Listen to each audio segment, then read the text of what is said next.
Hello everyone, we are back with the statistics data sufficiency question on the median. This question is from Official Guide to GMAT. The question number is DS11820.02. This is a fairly difficult question. A lot of times people mark the wrong answer to this question, which is C. Let's see how we can solve this question. Do not forget to like this video and subscribe to my channel if you find this video helpful. Okay. So we are asked to find the median of 9 consecutive even integers in a certain list.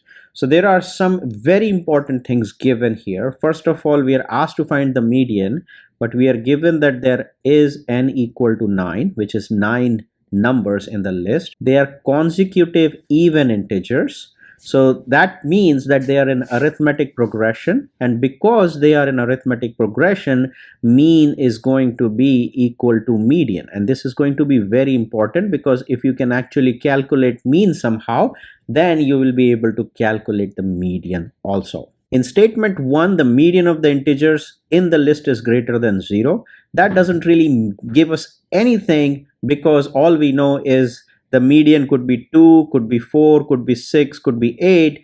Depending on how the list is, we might have multiple different varieties of possibilities here. So statement A in itself is not sufficient.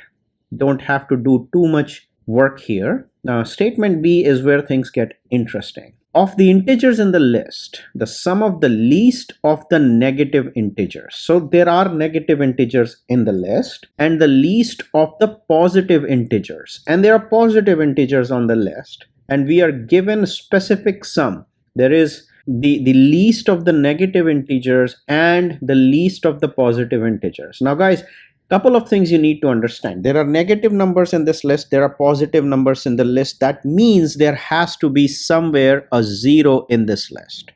We are also given that the least number in the list, let's just say least negative number in the list is x, and the least of the positive integers, least of the positive even integers is always 2. We are given that this list only has even integers. So we know that 2 is one of those integers, and we are also given that x plus 2 equals minus 4.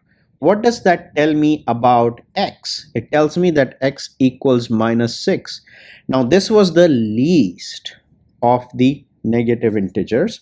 So automatically I have my whole series, minus 6, minus 4, minus 2, 0. These are 4. So we have to go 5 more, 2, 4, 6, 8, and 10. All right. And what is the middle number in this list? 2. So my median is equal to 2. This statement is sufficient to answer the question. I did not really need statement number 1, but as you can see, 2 is greater than 0, so statement number 1 is also valid. This you can use to test out in GMAT, because both the statements have to be validated even if one of the statements is not sufficient to answer the question. So the answer to this question is B. Statement 2 is sufficient to answer the question. I hope you found this video helpful. Please do not forget to like the video and subscribe to my channel. Thank you.